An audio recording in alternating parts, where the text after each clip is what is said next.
नमस्कार। आज के बुलेटिन में आपका स्वागत है। मैं हूं आपके साथ शैली आर्या। चलिए नजर डालते हैं अब तक की बड़ी सुर्खियों पर। कल सुल्तानपुर कोर्ट में पेश होंगे राहुल गांधी। नीति आयोग की बैठक में नहीं आएंगे पंजाब सीएम।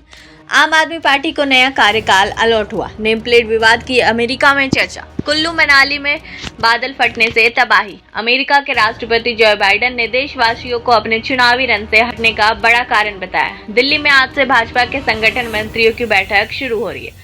आज और कल 2 दिन लोकसभा चुनाव परिणाम की समीक्षा होगी। दिल्ली के मुख्यमंत्री अरविंद केजरीवाल की न्यायिक हिरासत आज खत्म हो रही है। सीबीआई आज उन्हें राउज एवेन्यू कोर्ट में पेश कर सकती है। संसद में मानसून सत्र के तीसरे दिन विपक्ष सांसदों ने संसद के बाहर केंद्र सरकार के बजट के विरोध में प्रदर्शन किया। खड़गे ने सीतारमन को माताजी कहा। खड़गे के बयान पर भाजपा नेता शहजाद पूनेवाला ने दिया जवाब।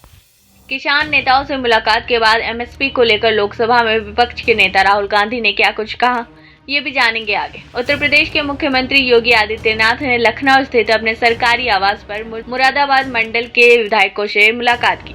विदेश मंत्री डॉक्टर एस जयशंकर और ब्रिटेन के विदेश मंत्री डेविड लेमी ने दिल्ली में मुलाकात की। राजस्थान के मुख्यमंत्री भजन लाल शर्मा ने केंद्रीय मंत्री मनोहर लाल खट्टर से मुलाकात की। संसद मानसून सत्र के तीसरे दिन भाजपा सांसद मनोज तिवारी ने क्या कुछ बोला, ये भी जानेंगे आगे। किसान आंदोलन के चलते बंद शंभू बॉर्डर अब नहीं खुलेगा। नेपाल में प्लेन क्रैश में 18 लोगों की मौत। मरम्मत के बाद टेस्टिंग के लिए उड़ान भरी थी। टैक्स घटने के बाद सोना 4000 तक सस्ता हुआ। बिहार में पेपर लीक पर 10 साल की सजा और 1 करोड़ का जुर्माना। एमपी की भोजशाला पर हिंदू मुसलमान के बाद अब जैन समाज का दावा। चलिए अब जानते हैं हर खबर को विस्तार। राहुल गांधी कल सुल्तानपुर की एमपी एमएलए कोर्ट में पेश होंगे। अमित शाह पर विवादित टिप्पणी मामले में चल रहे मानहानि केस में उनकी पेशी होगी। राहुल के खिलाफ सुल्तान के भाजपा नेता विजय मिश्रा ने 4 अगस्त 2018 को मुकदमा दायर किया था। 8 मई 2018 को अमित शाह के खिलाफ विवादित टिप्पणी करने के आरोप लगाते हुए शिकायत दी गई थी। कर्नाटक विधानसभा चुनाव के दौरान बेंगलुरु में जनसभा में विवादित टिप्पणी की गई थी। कोर्ट ने राहुल गांधी को 2 जुलाई को पेश होने को कहा था, लेकिन तब नहीं पहुंच पाए थे। राहुल को 20 फरवरी को 25-25 हजार के मुचलके पर जमानत मिली थी। पंजाब ने नीति आयोग की बैठक का बहिष्कार किया। मुख्यमंत्री भगवंत मान इसमें शामिल नहीं हो गए। सूत्रों के हवाले से बड़ी खबर सामने आई है कि 27 जुलाई को नीति आयोग की बैठक होने वाली है, जिसमें इंडिया गठबंधन ने शामिल नहीं होने का फैसला लिया था। अब सामने आया है कि पंजाब ने भी इस बैठक का बहिष्कार करने का फैसला किया।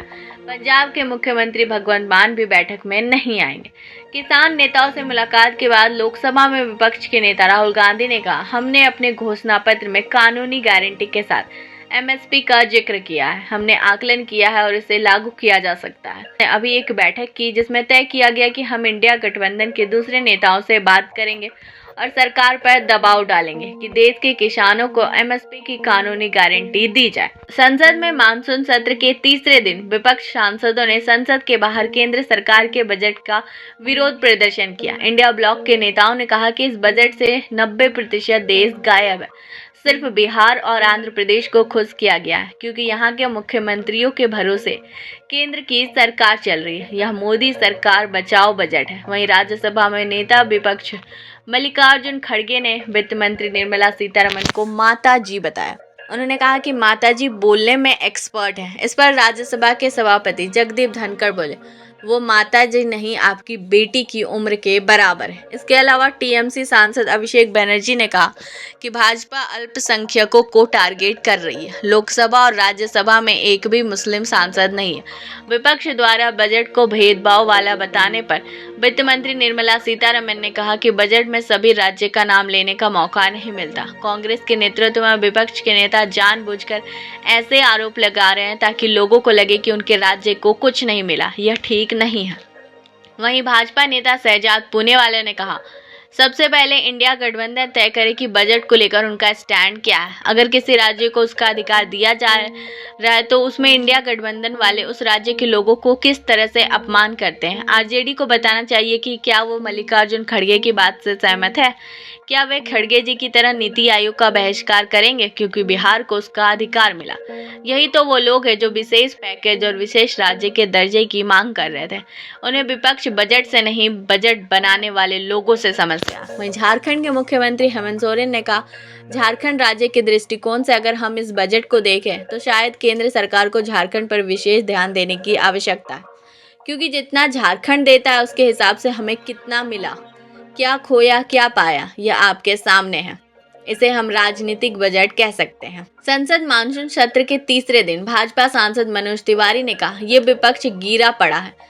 2024 का बजट हर वर्ग के लिए कुछ ना कुछ लेकर आया। इसके बाद विपक्ष को सूझ नहीं रहा है कि वो विरोध करे तो कैसे करे।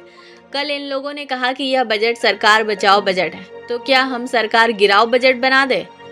मैं इस देश के युवाओं को कहता हूं कि जिन 1 करोड़ युवाओं को इंटर्नशिप मिल रही है उसका लाभ लें। टीएमसी सांसद अभिषेक बनर्जी के संसद में किए गए हंगामे पर केंद्रीय राज्य मंत्री और भाजपा सांसद सुकांत मजूमदार ने कहा, अभिषेक बनर्जी को इस तरह की बात नहीं करनी चाहिए। जब भी वह चाहेंगे हम डेटा उपलब्ध कराने के लिए तैयार हैं। लोकतंत्र में इस तरह का अहंकार स्वीकार नहीं किया जाता है। लोग जानते हैं कि जब भी केंद्र सरकार ने पश्चिम बंगाल को पैसा दिया तो टीएमसी सरकार ने उस पैसे का दुरुपयोग किया। टीएमसी सरकार ने खुद स्वीकार किया है कि कुछ चोरी हुई है। यह उनकी भाषा है। हरियाणा और पंजाब के बीच अंबाला स्थित शंभू बॉर्डर अभी नहीं खुलेगा। सुप्रीम कोर्ट ने यथास्थिति बनाए रखने का आदेश दिया। कोर्ट ने मामला सुलझाने के लिए कमेटी बनाने का प्रस्ताव दिया। इस संबंध में पंजाब हरियाणा सरकार से सुझाव मांगा है। सुप्रीम कोर्ट ने कहा कि किसानों से बात करना जरूरी है। राज्य सरकार कुछ निष्पक्ष लोगों के जरिए उनकी बात सुने।